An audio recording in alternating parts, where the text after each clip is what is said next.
Today on the Tim Manor podcast show, we've got Dr. Hannah Cullen. What are you doctor of? I'm a Doctor of Counselling Psychology. Yeah. Yeah. Been quite a journey to get to that point, to be fair. So a lot of years of studying. But definitely, How many years? How long does it take you to get to where you are now? I think it was 10 years just to get to the point of completing my doctorate. So we did an undergrad degree, then a year's experience, which was really necessary for the next stage. And did a master's, and then bit the bullet and went straight for the doctorate. Why? Which was 3 years. Why did you choose? I knew I always had a vision for myself, and Always? from a young age, which I feel very lucky to have had that, because I know even working with like young people that are 16, 17 and they feel like they need to have life figured out, and it's such a hard thing to know. But I would say I had a very good sense of what I wanted to do at about 17, 18. How? I think I've always been very internal, quite self-aware. That doesn't mean I've not made mistakes. Like a witch? No, I think just very attuned to people. And I think I hit a point in my life when I was probably 18, and I noticed a bit of a pattern where lots of people were coming to me to, like, I guess, to in a place that was maybe felt safe for them to talk like to. Like a witch? That's what happened. But I think, have you not thought of that before, the spiritual side of it, that you have got that side of you? Yeah, not in so much in a witchy sense, but Yeah. I think I'm not talking about a bad witch, I'm talking about like a white witch exactly. that people will turn to.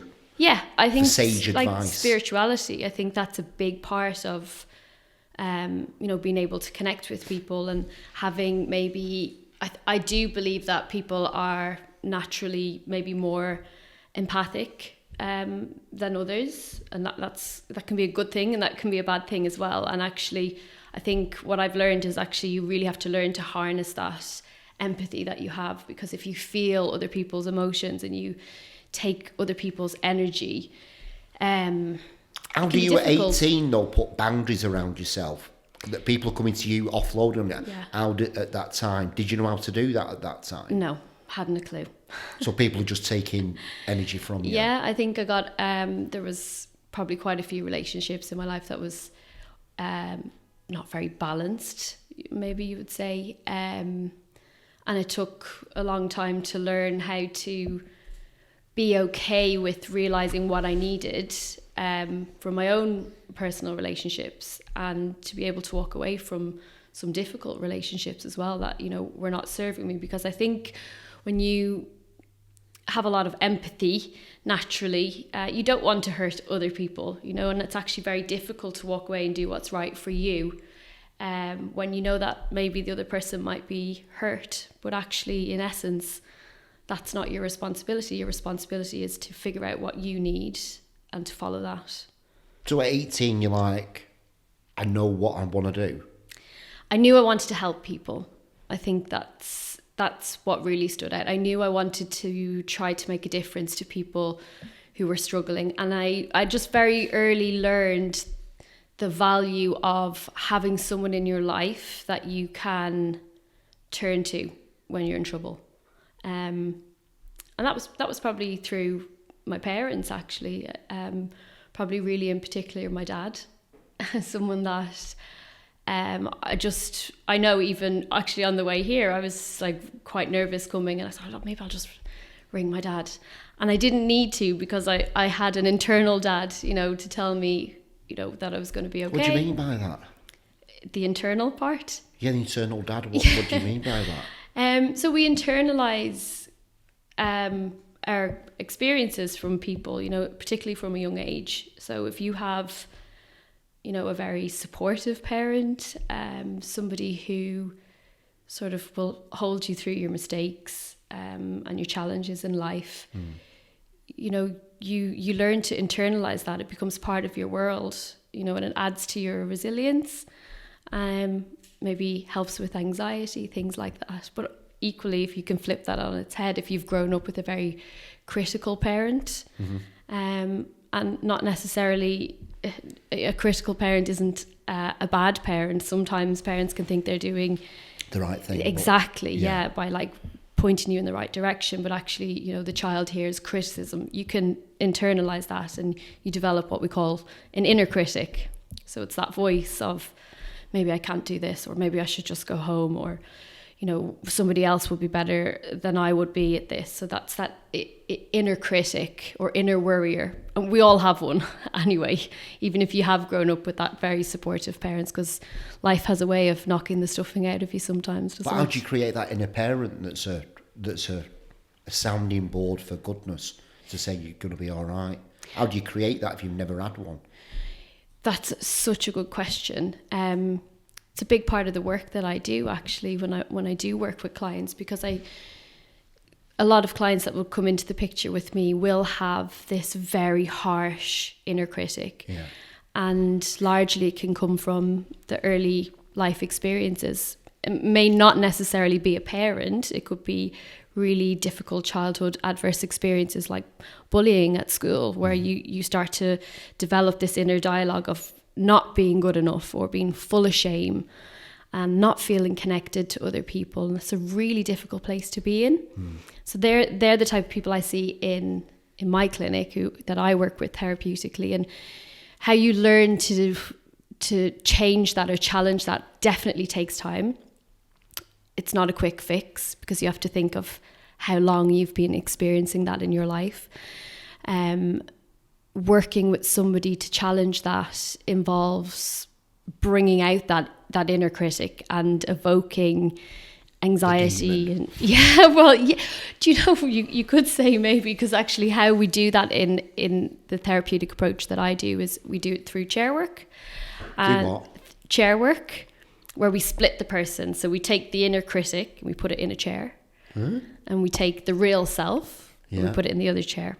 We facilitate this dialogue between the two parts. It's very, very powerful. Witchy, sounds very witchy. Well, the science behind it is that we are evoking the real emotion. So rather than just talking about how you feel, what we're trying to do is evoke live emotion, like trigger the brain into experiencing a little bit of anxiety, not too much, or trigger the brain into feeling sadness, you know, a sense of loss or a sense of grief, and help the person to learn what they should have had and what they need. And you facilitate this dialogue between these two parts. It's very prescriptive. It's very powerful, as I said. You actually physically got two chairs out? Yeah. Right, so it's not metaphorical. You've actually got two chairs out. Yeah. And are you getting the person to sit in one and then flip over and then talking in the other person? Exactly that. Holy shit. I think it's probably the most powerful piece of therapeutic work that I've ever witnessed. You know, that's just my preference of therapeutic approach when it comes to dealing with certain issues that clients face. But if somebody comes to me with this belief that they are not good enough, or they are insufficient in some way as a human being, absolutely, chair work is insufficient as a human being. Yeah, it's so sad to think that is the people. Sad, that, isn't it? Yeah. And so many people feel like that. So many people are thinking that. Yeah. I think the people that I do get to sit with are incredibly brave and very courageous. To even look at that. Yeah. Part of them. Exactly that. Yeah. But, you know, I think it brings a sense of space between those two parts. The client can say, yeah, do you know what? This isn't me. This voice isn't me. Exactly. Yeah. Powerful, that, isn't it? Yeah. Yeah. It is when you see the emotion, the actual transformation. Yeah. And what we're trying to do is move the client from this place of experiencing difficult, painful emotions that ordinarily, you know, you can't go through life feeling these live emotions of shame, sadness, hurt, pain, trauma on a day-to-day basis, because, you know, people have responsibilities in life. They have to get up, they have to go to work, they have to take care of children, whatever it might be. We can't have them active all the time, so we have to find ways to push them down. And that's when things become really difficult. Then we start to see things like depression and anxiety. So moving people out of that space. We're trying to transform those difficult emotions to more healing or soothing emotions, because we know they are like the antidote, if you like, for the painful ones. So things like self-compassion, empowerment, a sense of self-acknowledgement, perhaps like maybe you didn't have as a child, or maybe you don't have in your life currently, but if we can activate that in you, that's very empowering. Can people heal themselves without crying? I feel like any breakthrough that I've had has always been through a cry to release it. Can you do that without crying? I certainly think there's ways. Crying is a response to an emotion. It's something that you're experiencing inside, and it's a visual response. It's a visual release of what you're feeling. But I think crying is different for everybody, and it more so comes down to how you process emotion. So if you are very, very, very tearful all of the time, you may be feeling under-regulated. So it's hard to regulate your emotions. People who tend to not cry at all, even when they are experiencing sadness or pain or hurt, are maybe over-regulated. So everything's packed away very nicely. And what we're trying to do is shift those patterns of kind of how you process emotions. But yeah, so I think there's different ways for people to experience emotions. Like you can, particularly for males who in sessions, I absolutely have male clients who cry, just to say that. But it can be more difficult to maybe get them to that point. That's not the purpose of it, but it can be more difficult to get a male client to be tearful. But you'll hear other things, like they'll start to really slow down in how they're talking. So the speech will be slower, or the voice quality starts to change. It might become more crackled. Why? What's that? Well, they're indicators of feeling emotion, just like crying. So when we see tears, we know a person is usually experiencing an emotion. But there's other signs like the cracked voice or clearing the throat. So because we get a bit of tension, don't we, when we start to feel anxiety, or if we get upset, things tend to slow down. So there's other indicators and ways to experience and move from a painful place to a better place without crying. Yeah, potentially. Yeah. I think everybody's different, aren't they? I don't know. Yeah. I always just sort of associate crying with strength now, and for actually to heal something, you actually need to feel it, and to feel it, crying is involved in it. Yeah, I think you're spot on. I think sometimes you have to go there to leave there. That's an expression that's kind of carried me through. Go there to leave there. Yeah. It's good, that, isn't it? Yeah, I like that. I might write that in the board afterwards. Yeah. And, it's that naturally we may want to avoid experiencing the difficult stuff.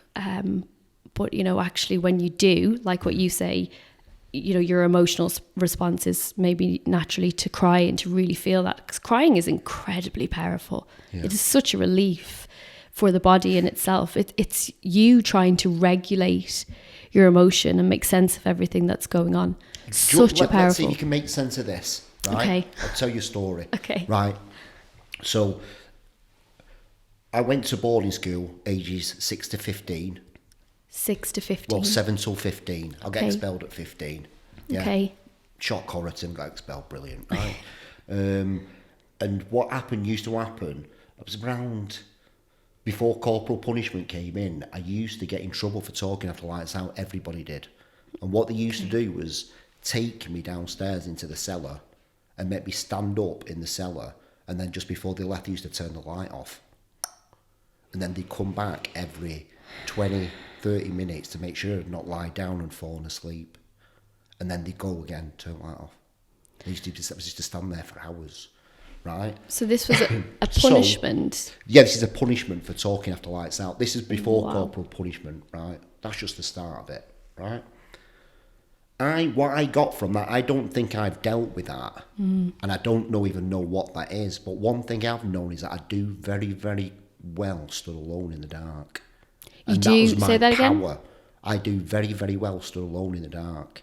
Okay. I don't need people around me. I can get through really difficult situations in the dark. Okay. And that's the power that I've taken from that experience.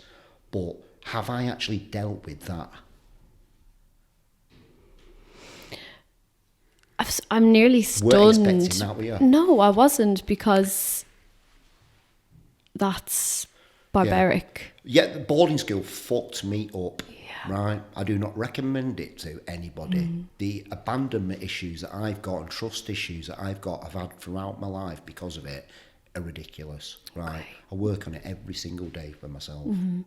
But there's things when I'm doing meditation now just keep cropping up, and it was that, and I forgot about it. It was only recently. I was like, oh my shit, God, I need to look at this. Okay, yeah. It was good that you come in, and I just thought I'll talk to you about it because it's so fresh. Yeah. And thinking to myself, look, I've taken a strength from it. I do good on my own, with backs against the wall. I don't need to rely on anybody. I do really well, right? Stood alone in the dark. But have I really looked at that properly by just saying that? Or have I just made it a power of it and just moved on? Do I need to look at that now? I think it depends how you feel that affects you. Yeah. And, you know, everybody's experiences of stress and traumatic situations can be very different. And it, you know, that depends on who you are and also the people that you have around you. But if that's something that feels very difficult for you, then, you know, there's no harm in looking at that. Obviously, what we would never want to do is re-traumatize you, because, you know, when you think of the consequence of, because you were talking, you know, when it was lights out, the consequence of that ridiculous. punishment is Yeah.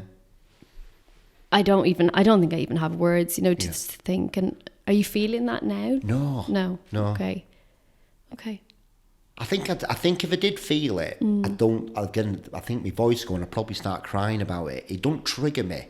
But I wanted to make sure with you, am I all right with that? I think we'd probably need a longer conversation for us to kind of... to see if it has really affected me or not. Yeah, and I mean, you've brought it up here today, so it sounds like it's really important to you in a way. So, yeah. Have you been holding that kind of in anticipation for today? Not really, no. It seemed a good place to actually talk about it, I think. You know, apart from this podcast and having you on, I want other people to, let's talk, man. Let's, you know. Yeah. Can shit, we all need to talk. What's interesting about it is that you've taken like a metaphorical lesson from it, that you do really well on your own in the dark. Like, what does that mean? It means I don't need to rely on anybody, which is really, really powerful for me. I don't need acceptance of other people towards it. I can stand here on my own 2 feet and I can do it without you. Okay. But I don't know if that's not served me sometimes, because I toughen my heart and kind of fucking don't need you. Yeah. I don't think you even need me to answer that. You've just answered that part yourself, haven't you? Yeah. So I think softening my heart's been a big one, but I just wondered, have I really dealt with that?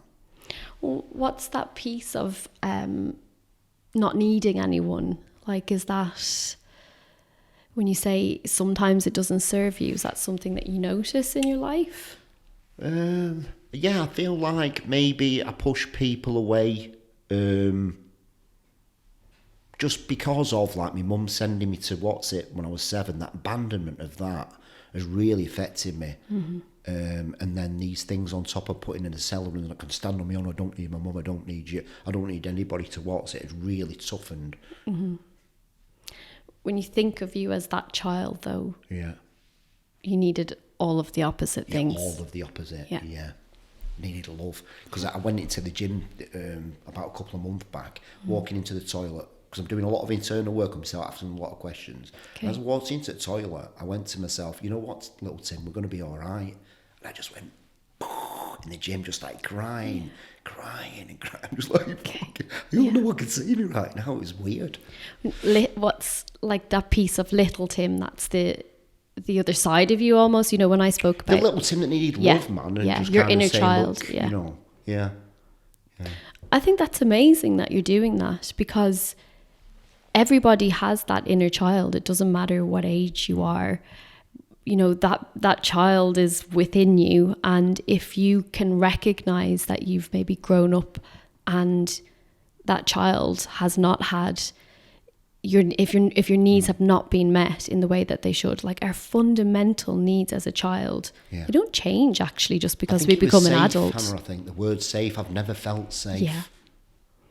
And usually that corresponds to trauma. Yeah. Like when you feel unsafe, you know, that is absolutely your basic need as a child, is this sense of safety, sense of unconditional love, a sense of feeling validated and acknowledged. These are all those kind of corresponding needs that we talk about when we feel abandoned, trauma, hurt, like this loneliness. What is trauma? Because I had such a big thing with it, of like associating my trauma with, like, say, a friend who found his brother hung at the bottom of the stairs. Okay. I was like, look, fucking hell, that's trauma. Not the shit that I've got fucking going on, these little things. What is it, and what is it to different people? So trauma is definitely a word that gets thrown about quite a bit, but trauma is essentially anything. Again, as an individual, it's bespoke. It's how you experience something that's happened. So it's anything that takes you from a place of where you should feel safe to not. Right. So that can be traumatic for somebody. You know, smaller things can be very traumatic for somebody versus, you know, a huge life experience may be less traumatic. Like they used to say, divorce was extremely traumatic, and absolutely it has huge impacts and causes ripple effects. But actually, for some people, divorce brings relief. It doesn't bring a sense of trauma. Right. So everybody experiences trauma very differently. And that's why it's so important. If you do feel like you're holding something, or your past is shaping, you know, how you interact with the world or your relationships, like what you said, you maybe push people away when you know, maybe they want to get closer to you, but actually you don't really know how to do that because you've never had that experience potentially in the past. So you know, it's understanding how trauma shows up in your life. Even if you have somewhat put it to bed, you can carry it, and it can be re-triggered, and it can come out in your relationships or in your work, or, you know, it's understanding how it potentially affects you moving forward. It can actually be really empowering, you know, to process it and understand it and help you to lead a more fulfilling life and feel more connected with other people and feel more connected in relationships and family. You do the 2-chair thing with like stuff like that as well? Does it always come down to the 2-chair thing? Not always. It depends what people are presenting with. So I do a lot of work with ADHD as well. Let's talk about it. Yeah. What the fuck is ADHD and do I have ADHD? So we can't diagnose you today. But so I can't self-diagnose myself? No, this is what's really important. This is such an important message, is because it's not new. There's sort of, is this a new thing? This is not new. This is, you know, ADHD has been picked up and sort of very early recognized, the stereotypical symptoms that we talk about, very early recognized since the 1700s. Like, that's how far back this goes. And it wasn't until probably the 1960s, 1970s where things really started to kick on a notch. So this isn't new. There's there's an abundance of research around ADHD.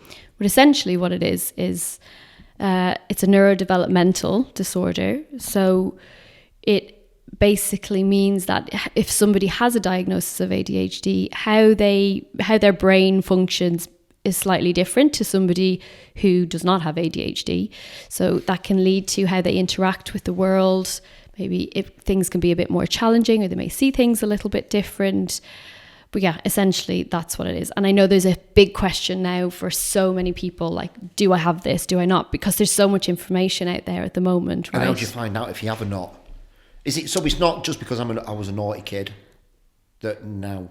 So that's the kind of stereotypical piece. Yeah. Which is people tend to think that ADHD is the naughty boy in school causing problems, being problematic in the classroom, doing a dance on the table, or but what we do know now is that's not the case. You do tend to see more hyperactivity in boys, but actually girls and women have been immensely missed. Does it affect women differently to men? Yes, we are seeing differences. And what are those?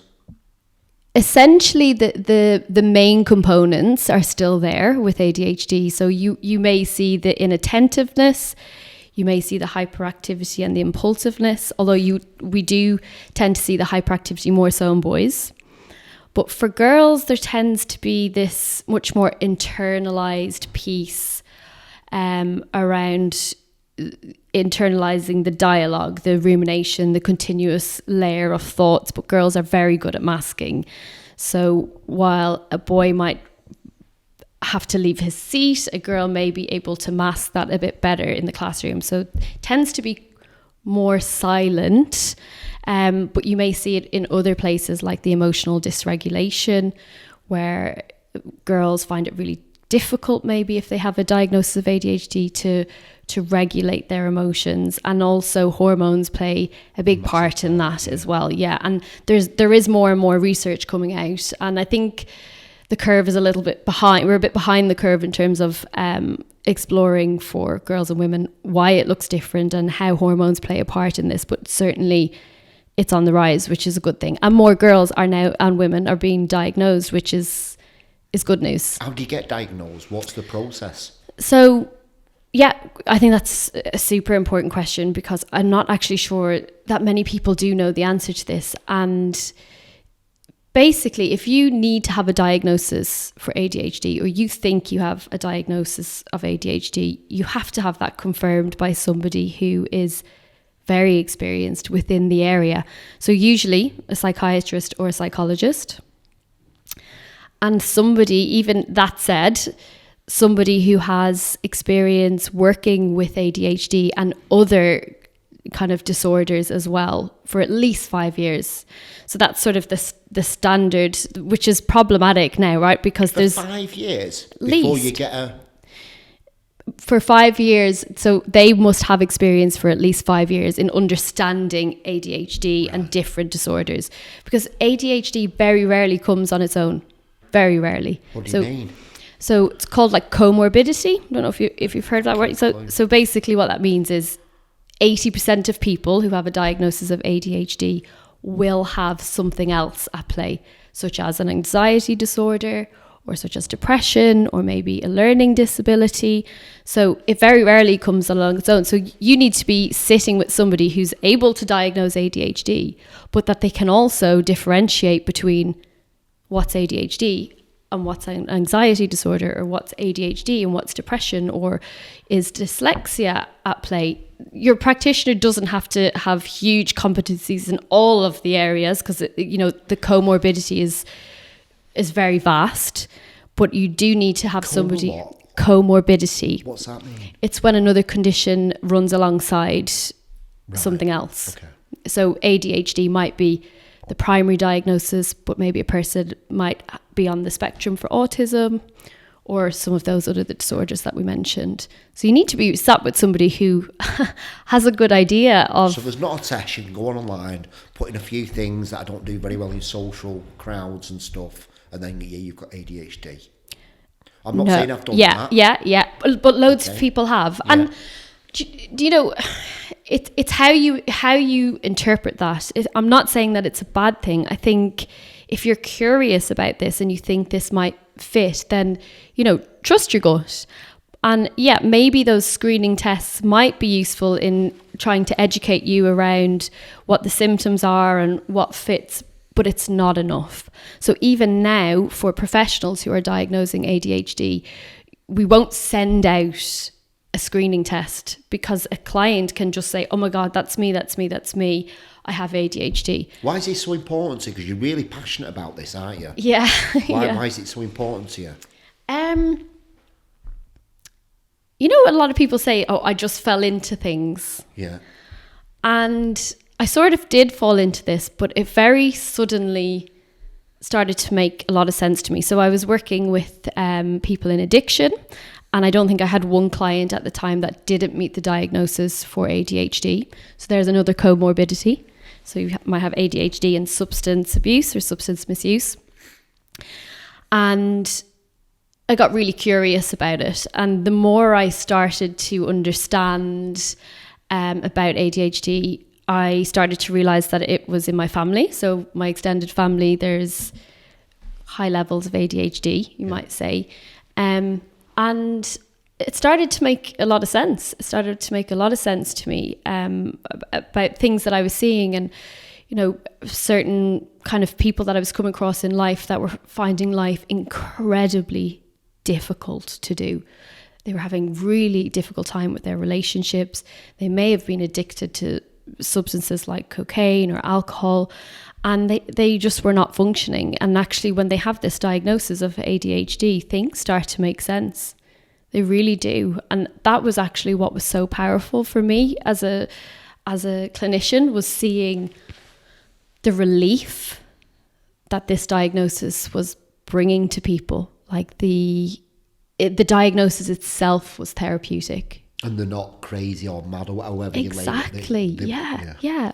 Or also this piece of, like, you know, you do see a lot of people with ADHD that have struggled through school, and maybe they've been held back a year, or, you know, teachers putting them out of the classroom, or they're not able to do their homework and they're filled with anxiety because of that.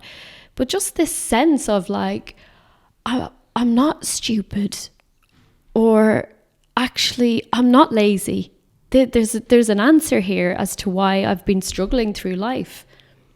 But the great thing is, I think what's rewarding for me as to why I want to continue to work in this area is that it is a highly treatable disorder. So the response to treatment is fantastic a lot of the time. How long does the diagnosis take? Is it individual to everybody? Mm-hmm. Yeah. Can it take a day? Can it take an hour? What's the... Yeah, great. Yeah, I think that's a good question. So for a diagnosis to happen and for it to be accurate and thorough, there should be an investigation, if you like. So let's say, for example, you decided you wanted to explore a diagnosis for ADHD. We would think about maybe who's in your life currently that could help you to give evidence of how they see you experience the world. So maybe like a really good friend or a partner or a parent, any school reports, things like that. So all of this is evidence. So the thing about ADHD is it has to have been present in childhood. It has to have been there. So we need to go right back. You cannot do that in just a quick assessment tick box questionnaire. That is the most important information. Yeah. So what symptoms you are experiencing as an adult, we then want to take that lens and apply it to childhood and see where those symptoms there. So it needs to be persistent and pervasive, and it needs to be long-standing. You know, it needs to be something that's significantly impairing your life. So if you think about just that information, you know, take ages. Absolutely, yeah, and it should. So, like, I think that the kind of gold standard, if you like, is somebody who's experienced and know what they're doing, they know what they're looking for, and they're able to stretch out any other disorders maybe that might be at play, is like no less than 3 hours for an assessment, 2 to 3 hours for an assessment. And actually, if you think of somebody who might have ADHD, it could be really difficult for them to sustain attention. Yeah. Although when it is important to you, people with ADHD tend to be able to focus for quite a long time. But yeah, so and are there levels of it where some have got it more than others? Where I think we should be looking at. Is it weird how there's no information on this? And I'm thinking in my head, I'm like, I don't even know I've never known what it was. Yeah, that's it. People are kind of saying, like, I have ADHD or I don't. And I think... Yeah, I struggle to concentrate over a certain amount of time, and then all of a sudden, maybe I've got ADHD. I'm just like, no, the fact that you can't be asked. People bore you. Yeah, so it needs to be interesting to sustain concentration. Yeah. But you're right, it is it kind of what we need to be looking at ADHD as is a spectrum disorder. Yeah. So how much is the impairment affecting your life? You know, is it to the point where you can't do, you know, daily tasks, or you can't get to work and complete a task, or you feel very distracted all of the time, or you struggle to regulate your emotions, or you're impulsive, or you interrupt and it affects your relationships at work, for example. So it's the degree of the impairment, you know, and that's what's really hard to see, I think, on social media at the moment, is that everybody, you know, who feels they might have ADHD may have it to different degrees. People are pulling each other apart on social media to say, well, that's not what ADHD is, or this is what ADHD is. Actually, it's extremely different for everybody. That's what's important. When you say the gold standard is someone sitting with you for 3 hours, and then obviously it could take you like, 6 months or something to actually diagnose somebody properly. Well, it probably wouldn't take that long, to be fair. But, you know, if you think about people with ADHD tend to need a little bit more time in sessions as well, because they can use a lot of words to try and say something very succinct. It can be kind of difficult to pull all this information together. We're trying to open this kind of Pandora's box, if you like, of what life has been like since childhood. And actually memory can be difficult as well for people with ADHD sometimes. So that's why having extra information like a report from a parent or school reports can be really invaluable. So it's going to take time, isn't it, for somebody to an assessment for the assessor to go away and look through all this information and kind of pull it together and make sure it's meeting the criteria for ADHD for that diagnosis. And I think that's what's empowering, is actually the person sitting there going through all that information with you, feeling validated, feeling heard. Yeah. That in itself is very powerful. What are the treatments then? What are some of the treatments? So I think the kind of the main thing for somebody who might be looking into having a diagnosis is, one, make sure it's a proper diagnosis. So make sure it's with somebody who's experienced in the area. 2 would be to kind of really delve into psychoeducation. So like educate yourself on what it is, like go to the right resources. Where are the right resources? So maybe actually I was thinking about this, how I would share some of the kind of the science and the resources that would be good for people to kind of look at, and maybe I'll put that on my Instagram, or we can share that together. Just send it to your Instagram, yeah. But there are some brilliant websites. There are some really good ones, but again, you know, you want to make sure it's resourced well and it's scientifically backed. There's brilliant academic papers, but they're not easy to read, right? So I would say, if you know somebody who can read an academic paper and you think this might fit, take it to that person and say, can you help me make sense of this? Or if you're working with a psychologist, bring it and say, I've seen this paper. This sounds a little bit like me, but I'm not really sure how to interpret it. Can you help me? So just read broadly, but read from the right places. It's hard to read books if you do have ADHD. It can be difficult. So there's brilliant podcasts. I would say anything from Dr. Russell Berkeley. He's kind of the ADHD guru of the world, kind of internationally renowned, fantastic speaker. Anything from him is a really good place to start if you want to start at the top to learn. And then thinking about medication, whether that's something that you are open to exploring and learning about. What medication is it? So I'm not a psychiatrist, so I don't prescribe medication. But obviously I would work with clients that would be on different medications. But the usual medication is a stimulant medication.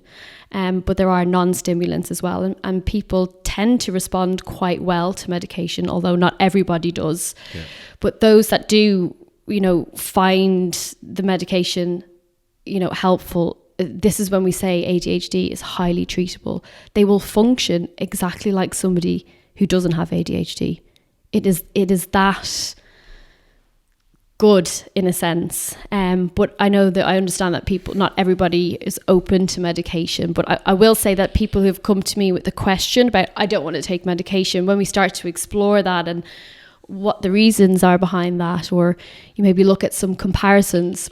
Like there's a comparison in the world of psychology and psychiatry around ADHD, which is if you had diabetes, you know, your body can't produce insulin, you would take insulin. Yeah. And it's the same biological underpinning, if you like, you know, because people with ADHD have lower levels of dopamine as such. So the medication is not a band-aid. It doesn't just cover things up. It actually helps you with the production of that. So you can function better. Your attention is better. You can regulate your emotions better. You can quieten down that part of the mind that is always on. Again, that's a whole other fascinating piece is around the continuous thoughts. But if medication can help. Continuous thoughts. Yeah. Good or bad thoughts. Mm-hmm. What are they? These continuous thoughts. When people go going round the rabbit hole, over obsessing about things. Yeah.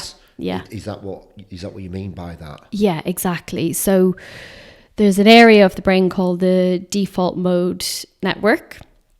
And this is the part of the brain that's responsible for helping us think about ourselves. So, you know, when we spoke about the inner critic before, the inner worrier, it's this internal world that we have when we think about things, ourselves and the world. And people with ADHD, that's very active. So it's very difficult to switch that off. So somebody without ADHD will be able to quieten that at times when they're trying to do a task. I've not got ADHD then because I've not got that. You've not got that ability to turn that off, so that's really hard. Same at night time, or how's that for you? No, I mean, I've not got an inner critic. Well, I've got an inner critic, but it's not active. Okay. And what you might see is that it's not necessarily inner thoughts that are negative all of the time. Yeah. It can just be continuous. Yeah, and it's triggered by the external world. So I'm like, oh, that's a really nice plant. Oh, you've got glasses over there. No, I don't do that. Okay, yeah. That's good. Yeah. Well, it's great if you can shut that off, right? I can bring myself back into the moment and be present. Yeah. And not have that. Okay. That must be awful. That is so debilitating for people. Just not being able to switch that off when you need to. So hard. And there's so many things around you that are distracting you and, you know, leading, you kind of led by the nose almost. It's like, it's just whatever you see is... That tension. Yes. So that's really hard. It's difficult in relationships, right? Because if you have a partner who has ADHD and you maybe neither of you know about it, you get this conflict, right? Like, why aren't you listening to me? Or I told you this just yesterday. Like, what's wrong with you? And then we're triggering all those internal pieces of like, oh, I'm not good enough. Or am I stupid? So if I've not got this internal thing going on, does that mean I've not got ADHD, or can I still have ADHD without that bit? So it is something that we do see a lot with ADHD, but actually what you're kind of differentiating between is if it's anxiety, that can be very different. So you can have a lot of rumination if it's just anxiety. Okay. Yeah. And this is why it's important. How does anybody know?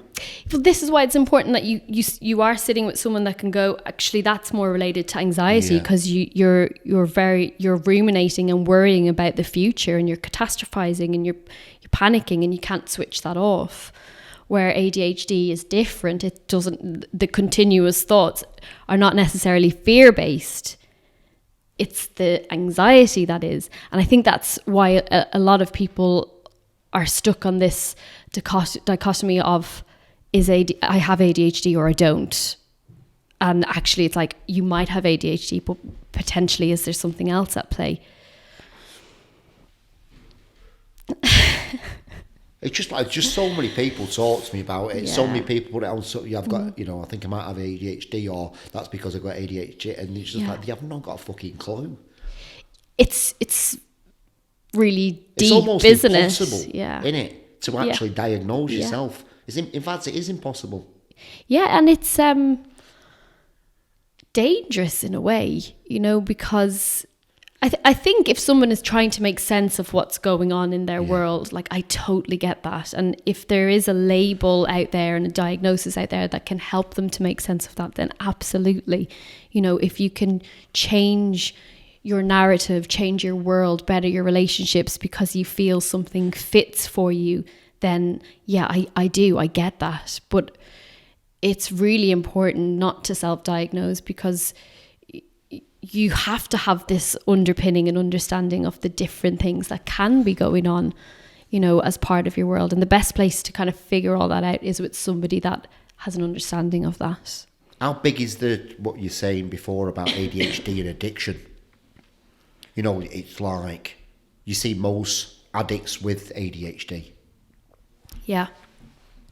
I think anyone that I had worked with... Are they almost like self-medicating to slow the thoughts down? Yeah, so there's sort of this paradoxical this different feeling almost for some people that have ADHD and are using substances. So in particular, cocaine, somebody with ADHD will report a very different feeling when they use cocaine. Because it's a stimulant which is going to counteract it, also slow the brain down and make everything a little bit more... Absolutely. So people tend to feel like they can chill out. So they're not getting that high. Yeah. They more so are finding peace, being able to shut things down because it's so busy all the time in their mind, and that's so exhausting. But it's incredibly dangerous, you know, to be self-medicating with cocaine. But a lot of people that I've worked with that have maybe come through the channel that may have an addiction to cocaine, they don't realize they have ADHD. And it's only kind of when you start to ask questions like, how did you feel when you took cocaine? You know, they'll start to say, oh, well, I actually had a lot of clarity, or I could wind down and I felt more at peace, or I was just out of my head and I didn't have to think anymore, and it felt nice. So when you start to hear those sort of things, sort of raises a flag, doesn't it? You know, it's not the normal or the typical response we would expect somebody to have if they have done cocaine. What's your mission with this then? What's your sort of mission and vision? Why is Hannah Cullen doing this? Dr. Hannah Cullen doing this? I think for me... What do you want from this? Is this your purpose that you've been put on this planet? Do you ever think about that? Yeah, I think about it all the time. I think about it all the time. What keeps coming back?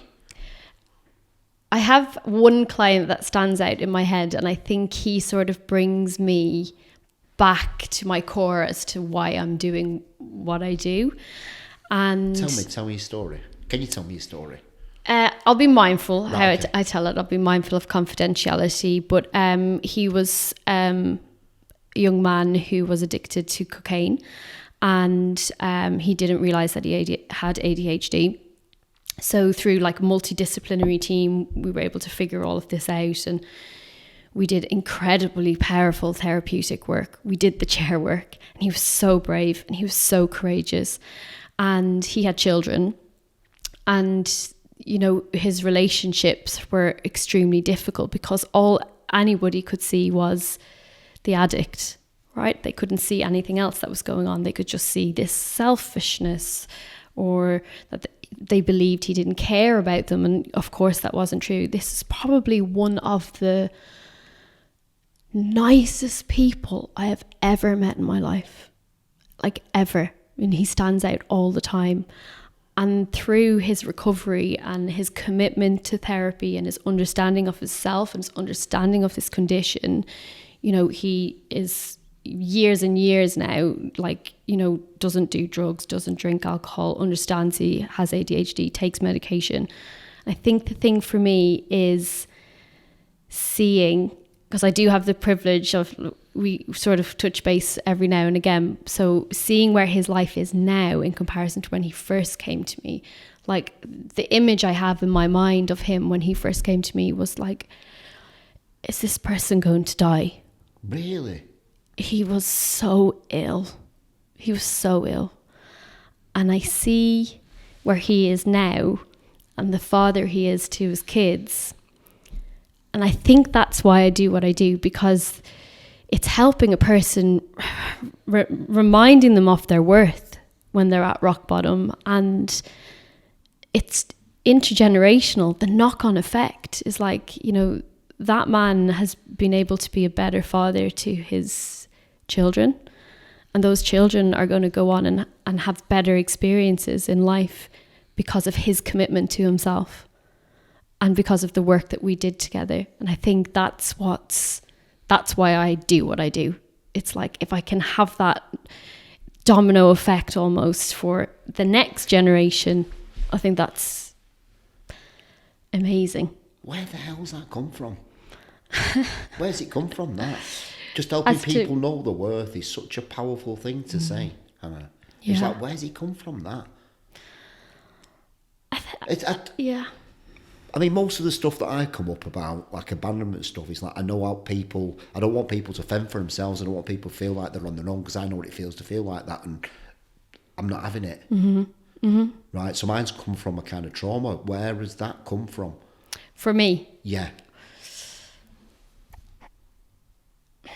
It's actually such a good question. I don't know. I just know that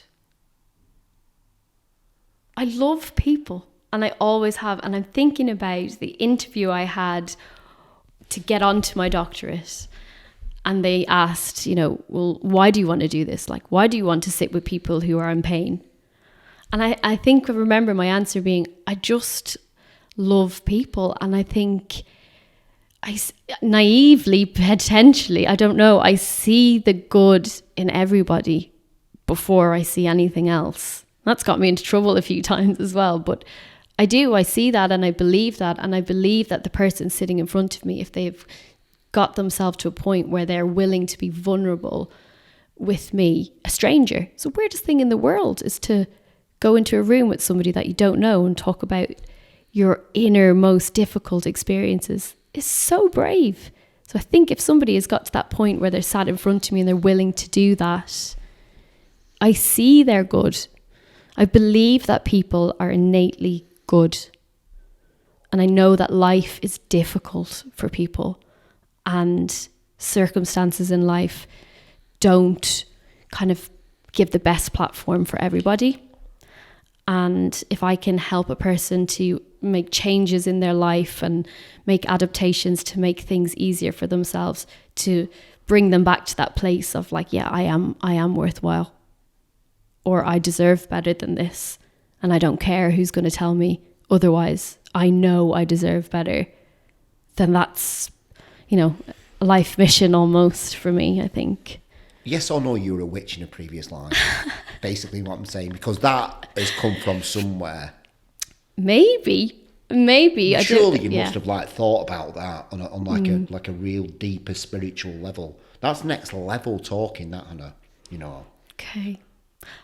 I have this memory of my mum actually at a very young age, and there was a homeless man sat outside the bank in Dublin where I grew up, and I can't remember quite why she was there, but anyway, we were jumping back in the car to drive off, and she stopped and she looked out the window and she seen this man, and he was homeless, and she got out of the car and she went into the shop and she bought him a variety of different things, and I just watched silently through the window. I think I might have been about 6 or 7. I've never told this story before, actually. You're really bringing this out in me. But I watched her compassion and her tenderness with him and her empathy. And I think probably would get that from my mum. I think she's somebody that sees the good in everybody. She's nobody's fool. I will say that in case she's listening to this. She's nobody's fool, but she does see the good in everybody, and she has a heart of gold. And she has come from a really tough background, so she's got some very hard life lessons in her life. And I think, we learn a lot from the people that come before us. So yeah, I think maybe that's this. I remember being quite in awe about that, and I've since replicated that with my own kids. Not that. You don't feel like it's that? No, I think it's look, go as woo as you want to go. I think it's a bit more ancestral than that, I'm going to be honest with you. Obviously your mum's like that because she's had trauma attached and not tough upbringing. Mm-hmm. She probably knows what it likes to feel like that, so that's why she's done it. It's not absolutely where you're like a bit like Steph, like but I think it was this moment. No, it was this moment of from a very early age, realizing how privileged I was. And as I got older, as in like a young adult, and hearing the hardship and the trauma that my mum has experienced, you know, it makes me feel very lucky to have been so loved and protected. But when you know that there's someone in your life that you love dearly who has never had that, that's actually a really hard thing to be okay with, you know, because like if I could take away my own mother's hurt and pain and trauma, oh my God, I would. And I think when I see how hard she's worked in her life to deal with things that have happened for her, that's really inspirational. She's amazing. She's amazing. Yeah, she is. And did you see her going through that pain, or she talked to you about it? How open are you and your mum talking about things like that? What she went through? I think I probably wasn't until I was about 20, early 20s, until we started having some real conversations about things that had, you know, been difficult for her and her family growing up. But I definitely knew growing up that there was certain things that maybe were not spoke about potentially, or, you know, my dad comes from a very loving home. And, you know, that it was difficult almost for my mum to kind of receive love and affection. That was really hard for her. And my dad was very loving and affectionate. So we kind of had this polar opposite. So I feel like I really witnessed, you know, both sides of life, you know, from my parents. And I think seeing that black and white is in like, actually, you know, that must have been incredibly difficult to go through life without feeling safe, you know, as we spoke about earlier, for her. So I don't know if that's part of what's maybe shaped me to getting to where I am and working with people to create that sense of safety and give them the validation and hear them. And just the acknowledgement, you know, is very powerful for clients. Your mission and your vision's so powerful, though, what you're saying, that it seems like it can't be that. It feels like it's something that another life that you've led has now led, as weird as that sounds. No, because like lots of people are really... Because it's strong, yours. You're so fucking like that about it, that it's almost like something's really bad's happened to you, where you kind of now, right, no, that's not happening. I'm not seeing, other people are not feeling like how I felt. That's how it feels when you talk. Okay. So I might be totally wrong, but... Oh no, you could be. I'm actually very open to... Have you ever done Reiki or cards and stuff? What's been presented to you? Have you ever had your cards done, tarot?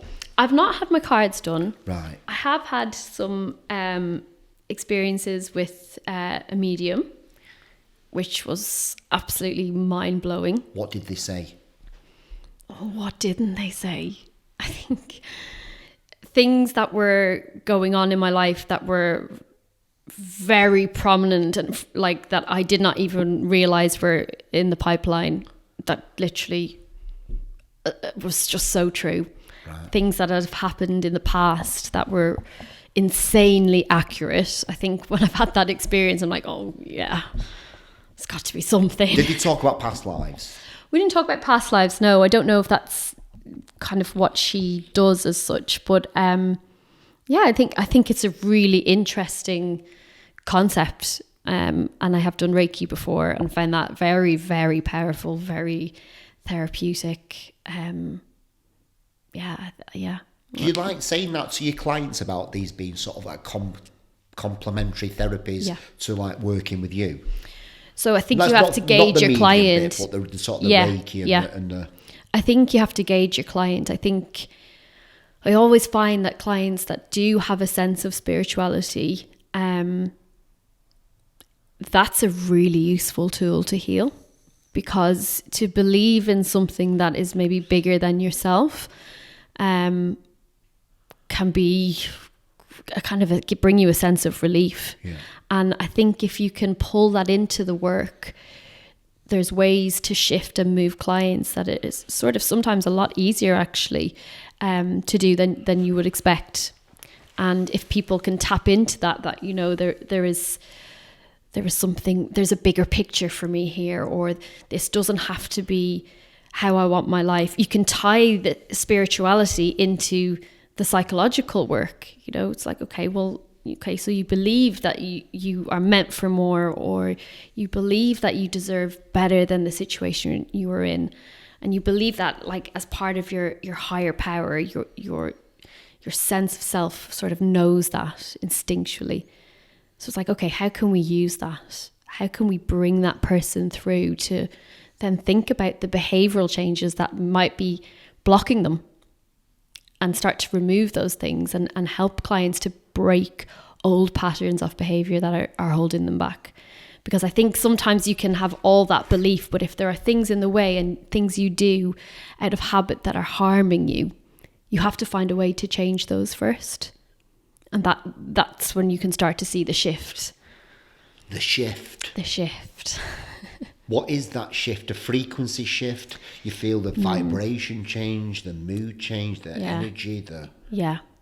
All of that. I think you start to see a couple of sessions where the client is maybe like, I don't really know what we're going to talk about today. I'm like, okay, that's potentially a good sign. If that's happening at the beginning, that's avoidance. But if that's happening later down the line, it's like, okay, we're seeing a bit of a shift here. This client is not coming in distressed, or this client is like dealing with things that are happening in life much better, that actually they may not need that level of therapeutic support. Quite often I will still check in or have check-in sessions with clients once a month after they've done a long run of sessions. And that's what's difficult about therapy, is it's not a quick fix. Yeah. You know, I think sadly, you know, because of the NHS can only offer, because they're so strained, you know, they can only offer very few sessions to clients. I think sometimes it can be maybe 6 to 8 sessions if that client can be seen.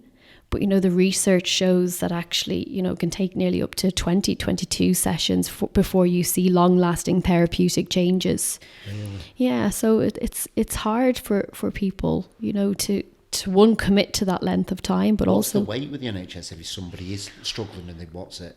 Do we talk about that? I don't know. I mean, I think it's varies depending on what the presentation is for the client. So if it is something more immediate, like there's more risk, then they potentially will be seen sooner. But yeah, the wait list is not something that is acceptable. But sadly, it is the reality. What happens if somebody is like doing avoidance and they come to you and I've got nothing to talk about, Anna, because I'm not got trauma, I'm fine? Yeah. Where do you start with somebody like that? Well, you don't tend to see that too much unless it's maybe a wife sending a husband or a parent sending a child, you know. So it's so important that you're not trying to work with somebody that doesn't want to be there. That's not fair, is it? Like, you know, I'm not going to poke and prod if somebody is only coming to see me because somebody said so. Yeah, so you've got a problem, there's something wrong with you. Yeah, that's not fair, is it? No, it's not fair. And it's difficult because parents in particular, you know, they may want to get their child support and the child will come, but, you know, more often than not, you will win that person over, you know, and it's by validating their experience. It's not pretending that they want to be here. It's by saying, do you want to be here? Because if you don't, that's okay. And you don't have to be here if you don't want to. And sometimes when you sort of acknowledge that, the person can be like, yeah, well, I'm here now. Or, you know, they'll start to trust you. And that is the biggest thing, is trust. If you don't have that in therapy, you're wasting your time. That therapeutic alliance between the client and the therapist is the most important factor for change.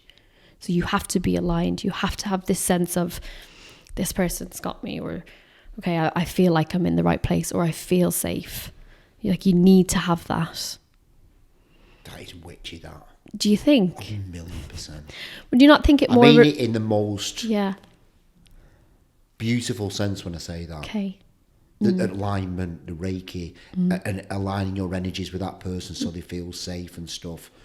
Obviously, you've got something within you that is not within other people, that just a natural gift that you've got, you know, from when you were younger to being 18 and stuff like that, that you've just got this. The way you talk is so spiritual and so beautiful in a way that everybody's going to feel safe. And for me, that was the biggest. I just want to feel safe. That's exactly it, isn't it? That feeling of safety. I think people feel safe in different ways. Do you understand the gift you've got?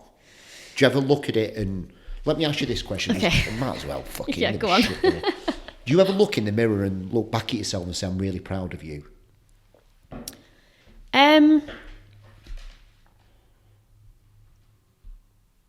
you want the honest answer? Seeing as we're being honest. Let's lie to start off with. I think... give me the honest answer. The honest answer is, up until probably recent years, yes, I would have. I feel like I have accomplished a lot in terms of what I set out that I wanted to do. But I think as I've got a bit older now, my priorities have changed and I have children, and I remember becoming a mother for the first time and thinking, oh my God, what am I going to do with all the other stuff that I've been so focused on, like the career, the drive, the competitiveness, the need to kind of continue to achieve. Like I loved it, absolutely loved it. And then I became a mother and I was like, oh, something felt very different for me. Like my job, just as I feel about my clients almost, is like to make sure that my children are okay and safe in this world, and by being present and being there for them. And I think that feels a little bit different to where I was, where the priority was like, yeah, like I do feel proud of myself. I do feel that I've achieved what I set out to do, but I get a sense of accomplishment and pride when I look at my kids, or when I look at a client who is excelling in life, or, you know, even just the smaller moments for clients when they have the shift, like what we spoke about, or that light bulb moment, or you feel that, yeah, that's so rewarding. Yeah. And I do feel proud to, I think privileged is probably a better word, to sit with clients and to be able to do that. But I think I know I want more in life. And what is that? What is that more in life? I think it's something very different to where I am. I think there's been such a focus on the professionalism for me that I think the personal side of things is, you know, because I sacrificed a lot, right, to study for 10 years straight. Yeah. So I think for me, I'm at a stage now where I want to see and feel the world more. And I've traveled quite a bit, but not to the extent that I want to. So I think there's something more, like I want to experience more cultures. I want to experience people from different walks of life. You know, maybe it's potentially bringing this crossover of what I do for a living and actually what I want to do more so from a personal perspective as well. It's like having this Witch Academy. Yeah, or this marrying of the two almost. So I don't know, yeah. But I think to answer your question, yes, I am proud of myself. I'm proud of what I've built at home, and I'm proud of what I've built professionally. Because have you ever actually proper looked at yourself in the mirror, looking back at yourself and go, I'm really proud of you? Like genuinely look at in your own eyes back at yourself, almost like what you were saying about the chairs opposite each, and you're having that conversation. In fact, it's probably the same thing. Yes. But you look in the mirror and you look back straight in your eyes and you know what? Fucking really proud of you. So I do the chair work. On your own, just sat at home. But I don't need the chairs because I've sort of mentally like been able to do this. See, but there might be two chairs going back and forth. Yeah, no, I literally flip it in my head. Because I'm so well versed on how to do that. Yeah. when there's moments of doubt in my mind that are really holding me back, where I'm struggling with something in my life personally, I will absolutely do the chair work in my head, 100%. And I will make sure I do it until I reach a point of self-compassion where I'm like, it's going to be okay. It will be okay. And I do have strength and I do have resilience, and I am being too hard on myself.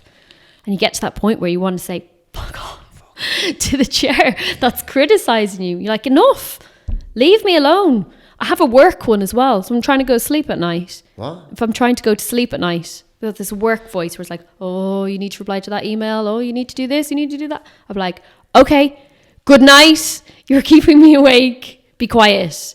Like, I have to silence it, because you have to know how many of them are out there.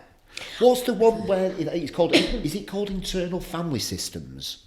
IFS, yeah. So quite similar to how I work, actually. So I work from an emotion-focused therapy perspective, which includes this chair work, which is like IFS, which is working with the parts of yourself. Right. So there's a lot of different parts of myself. Yeah, absolutely. So going on in my head. One is that work one that comes in, says, what about that email? And you go... So it's normally a worrier, right? So that's normally like, oh, if you don't reply to that email, something really bad is going to happen, or that person's going to think you're unprofessional, and then you're not going to get the job. And oh my God, maybe you should just get out of bed now and write that email. That's the inner worrier. Yeah. So usually the inner worrier is worrying you, the real self, and panicking you. It's not productive at all, is it? Because you just feel this sense of panic. So you need to find ways to be able to push that back. You need to find ways to talk back to that side and say, this isn't helping. How am I talking back to it? Am I talking back to them compassionately, like lovingly? Or no. Does it each... So when you first respond to that side, you have to first understand what it's doing to you. So you have to acknowledge that actually this is really difficult. What that side is doing to me internally is filling me full of dread, filling me full of shame, filling me full of embarrassment and hurt. And actually it's holding me back. So when you start to acknowledge what that voice is doing, how it's making me feel. How it makes you feel. Yeah. What's the impact of that? What's the sense inside your body when you hear that voice criticizing you or worrying you? And actually, for most people, they get angry at it. And that's called assertiveness. It's self-assertiveness. It's like, this isn't okay. This isn't okay, what that voice is telling me or what it's doing. So I'm not getting angry. I'm just being assertive. I'm just going to listen. Mm-hmm. There's two types of anger. Not happening. Mm-hmm. What do you mean? Two types of anger. So there's rejecting anger, which is... Yeah, I've done that a lot. Yeah, so it's like the blaming, the... Yeah. So it's rejecting anger. Assertive anger is different. It's recognizing that actually there's a boundary that's being crossed and that's not okay. So assertive anger is, I've had enough. So is it unemotional assertive anger? Unemotional, did you say? Yeah, I'm a kind of like not getting... With assertive anger, when I'm saying this, am I not getting emotional with it? No, I think it is definitely an emotion. But not I think when you say emotional... overreaction. Yes, yeah. It's a very clear understanding that actually what's happening is not okay and you're not okay with it. And assertive anger, expressing assertive anger is vocalizing that and articulating that. It's in, this needs to stop. I'm not okay with this. You are pushing me too far. Or I am hurting inside because of the words you're telling me. This needs to stop. It's just the way you say things. It's just like, shit. So that's the coaching. Yeah. That's the coaching. So that's the side of things that I do as a psychologist and a therapist with the client is coaching them through those stages. So we start with this evoking the live emotion, the kind of feelings of sadness or shame. Yeah. And then what happens is we try to evoke the assertive anger. And when you push that back, when the assertive anger is like, no, this is not okay, the client starts to feel a bit more empowered. The balance shifts. So it's not the inner internal voice that's... Feel more in control. Yes. As in like, that's not me. That voice is not me. That voice is... Quite often you'll find that voice is trying to be somewhat protective but it's just doing it all the wrong ways. So we have to figure out this split between the two. We have to figure out a way how to manage that, which is like, this is not okay. When you ask the client, what do you need from that side? What do you need that side to do? Normally they'll say like, I need a break, or I need it to go away, or sometimes it can be something which I always find is very powerful. Like, I need it to be on my side. I need it to stop worrying me and panicking me. I need it to be on my side because I don't trust myself when that voice is telling me I'm constantly wrong. I need it to stop.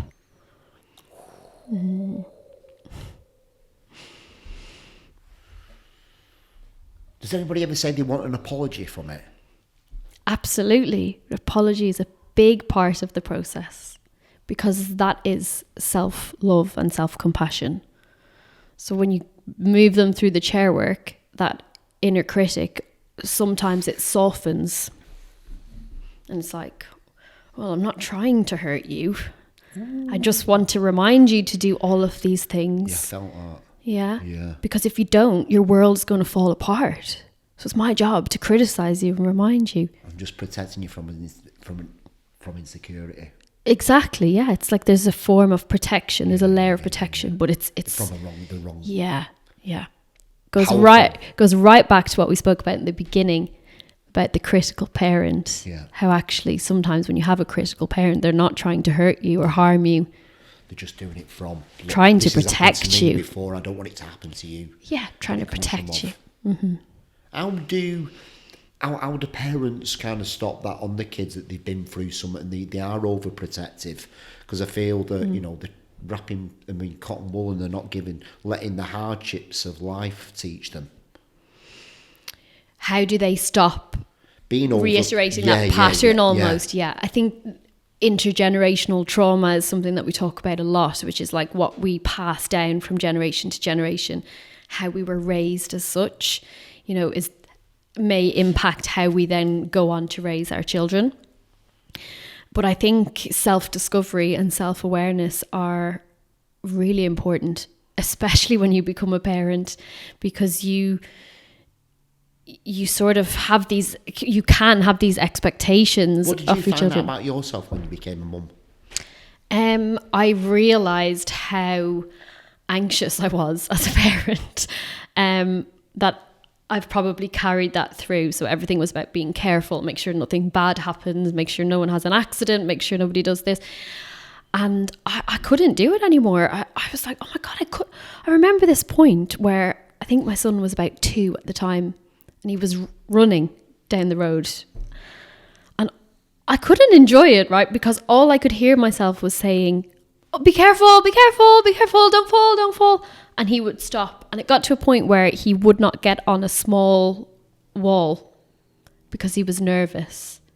And I realized at that point, I'm doing this. Like, I am actually causing him to feel like actually taking risks is a problem. It's a calculated risk, right? I'll hold your hand along the wall. And I think that stems back from, say my parents about being cautious and being careful. But I was able to change that. But it is the self-awareness. It's realizing, actually not every other parent is doing that, or other parents feel very free at, letting their children explore and roam. Why is it really difficult for me?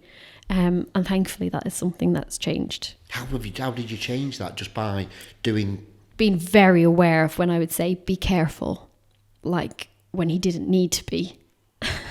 What, you're just having a quiet word with yourself in your head? Yeah, or I would say, oh, be careful, and then I would change it. Are you saying, quiet, that's not serving me right now? Or are you just being, what thought goes in your head when that happens? So quite often I will still do the behaviour, oh, be careful, and then I will retract it because I've caught myself saying it. So I might say, oh, be careful. Oh, actually, look, you're doing a great job there. Keep going. So I'm like, right, okay, I've fixed that. And now I'm my second son, and I don't do it at all. I very rarely do it unless actually there is some risk. Are you still hurting inside? Oh yeah, I'm like, oh, be careful. Yeah. Will that never change that side of you? I mean, touch wood, so far so good with them. So I think having good experiences, you know, that there hasn't been any. Reconfirm to you that it's all right. Yeah, that it is okay. And we have had accidents. Like, of course, we've had their kids, aren't they? You know, we've had bloody noses, we've had bashed heads, we've had all of those things that come with it. But I think I've learned to regulate. A lot of it is the feeling inside. That's why we want everything to just be okay, because actually the feeling we get in response to that is really difficult. So if my child hurts himself, oh gosh, the feeling I have inside is guilt. It's your fault. I let him. Oh yeah, just feeling their pain. And it's like so uncomfortable and so difficult to deal with that you just want to do anything to avoid that situation happening. So you just make sure you start to avoid. So a lot of it is about self-awareness and understanding, or thinking about, you know, for anyone else who's listening, who's parenting, hardest job in the world. So hard. And, you know, I think I'm yet to meet a person, you know, who, even the most perfect parents who get it all right, still get it wrong. You know, there's a thing called like the too good mother.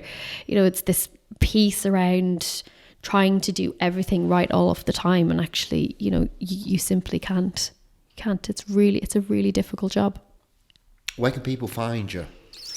How can they book in for a one-to-one with you? How does it work? What did you do, one-to-ones? How did people book in with you? Yeah, so I do deliver one-to-one sessions. So I like to give clients that time. I like to bring that relationship up to a place where there's trust, so that they come back and they want to come back and they feel safe to explore. So one-to-one sessions are largely a big part of my work, but I am going to be opening up to like a larger platform, I think, in particular around ADHD, because I think the biggest thing for me is seeing that people are sourcing their information for ADHD on social media, and that's a dangerous game. You know, I think there was a research paper done on 100 of the most watched videos on TikTok for ADHD, and over 50% of them were deemed misleading. And I think 27% of them were just people talking from personal experience, again, which can, you know, not be great for people to source their information from. I think the most useful information that came from the videos were people that were like healthcare providers. They had the most accurate information. But, you know, for over 50% of the videos watched on ADHD to be misleading, that's a lot of people going around with the wrong information, you know. So I think for me, that's the next part for me, is like, I want to open this platform that if people have questions, if I can answer them, or I can help them, or I can point them in the right direction, which is why I wanted to come do this here with you, is because it's hard. It's very hard for people to access professionals, you know, because it's costly for a start, and you know, time is difficult for people. So if there's a platform that we can share that information, then fantastic. So I think that's something that I'm definitely going to be doing. But yeah, normally what I offer is a discovery call. So if someone wants to work with me, we can have a chat. You know, it's usually 15-20 minutes just to chat, to kind of figure out if I'm the right fit for them, and, you know, if they want to start the work with me, what it entails, and we go from there. Where do we go to find, get this discovered? Is there a website? Yeah, so I do have a website. I need you to take a look of that. I do have a website, so maybe we can put it up. Yeah, I'll put it in the as well. description. Yeah, and yeah, there's information there, but, you know, they can just drop me an email. What is the website? www.drhannahcullen.co.uk. Yeah. Everybody follow Dr. Hannah Cullen on Instagram. Yes, Instagram's great, actually. You need to amplify that. You need to get your message out there more, more videos. Yeah. I know you definitely mentioned that to me, and I think that's so. It's important, this message you're delivering. It's going to have a lot of impact. Yeah. Big impact. Yeah.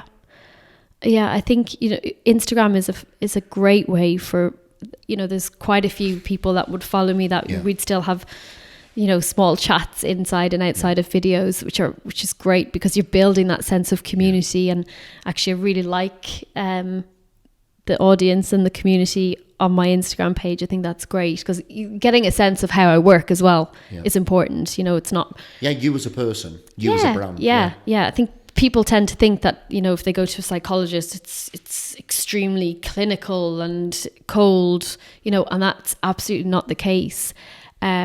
Certainly for me anyway, bringing me to the relationship is vital. I want to have a real relationship. I want to have a real therapeutic relationship with the client. Like, you know, it needs to be genuine, and you can't really do that unless you're bringing part of your, you know, yourself, and you're being authentic in the relationship. So that's really important. Do you truly understand the gift you've got? Yeah, I know how powerful what I do is and can be. I do know that, and I know that I've worked with a lot of people that have had great outcomes, and, you know, are very thankful and very grateful. But yeah, I think I don't. Maybe I'm just putting down the houses again because you've asked me twice.